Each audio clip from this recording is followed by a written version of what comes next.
Yeah, what it is, your boy Mar. We now kicking it with Check Me Out TV. We got in the building the beautiful, the talented Sevyn Streeter. Hey. What's going on, beautiful? Nothing much. How you doing? I'm doing good. So you got the EP out, it's rocking. Thank you. It sounds good. Thanks. It sounds beautiful. I was listening to it. Yeah? But my favorite song is next though, in the video. Really? Thank you. So when you went to shot that video with Kid Ink, what was like, how was the chemistry between you and Kid Ink?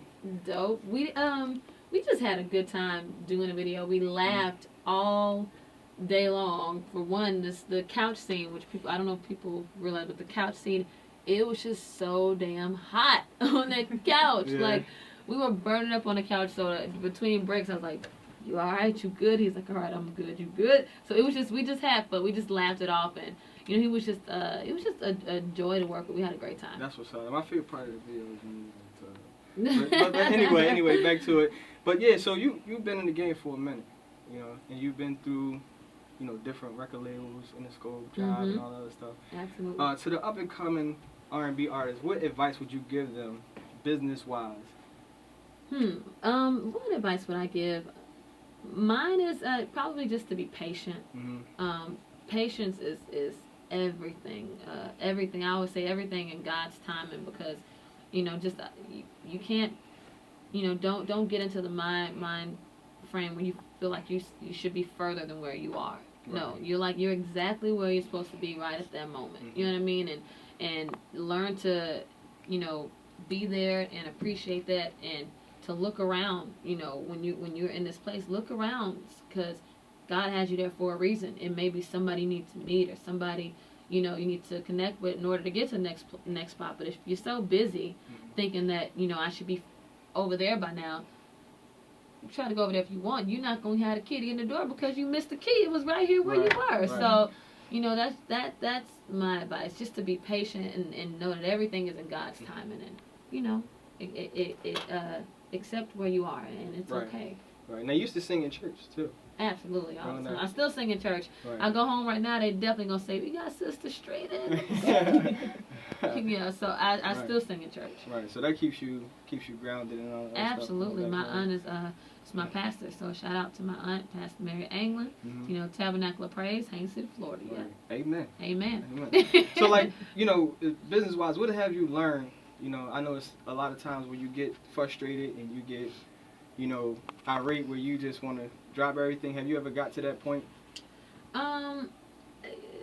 It's not necessarily a frustration, but there are times where you get, you will get to a point where you have to just kind of get yourself together and go and talk to God and ask God to really help you through moments. And I've been in that space before, absolutely. And what I do in those times, I just kind of have to calm down. I have to go talk to God and say, okay, God, what are you trying to tell me? What are you trying to show me? What we doing? Because right now I'm not feeling so great. Right. And we figure it out, we work it out, and everything is all better. So I understand that. So what made you become a writer?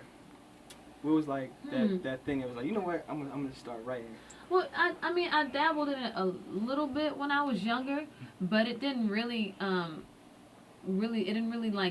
pick up until probably about 5 years ago when I started writing with Chris. Right. And I think it picked up because I was able to be around so many talented writers. Like I say all the time, like Chris Brown and Kevin McCall are kind of like the foundation of my writing.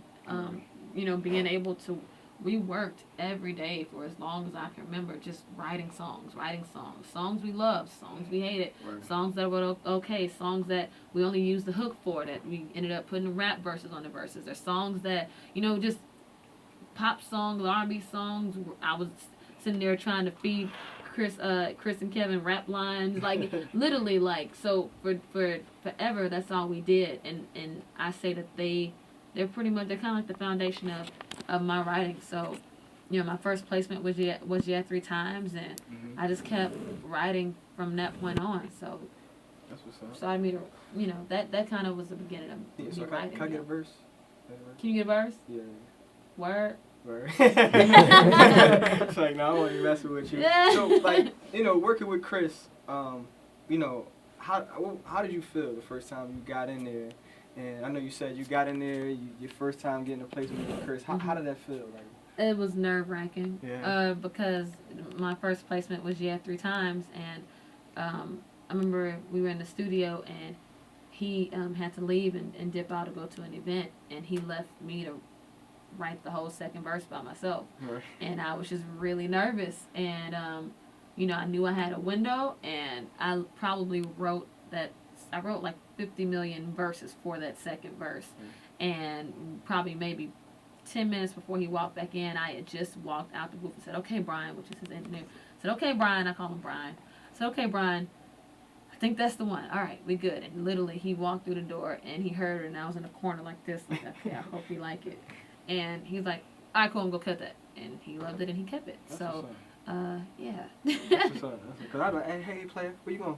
We gotta finish this. Nah, you know, I took it as a challenge, you know, Chris is like, you know, my mentor, one of my mentor, probably my biggest mentor, and he's done that. He did that to me. He's done that to me so many times throughout the course of our, you know, just our relationship. So we got a couple records like this. Like, all right, here are the verses.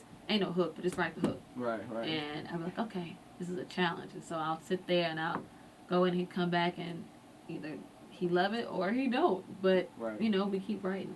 That's what's up. So the EP is out now. Yes. It's doing crazy. Thanks. Next, the single is buzzing. Thank you. So what you got going on next? What's your next move?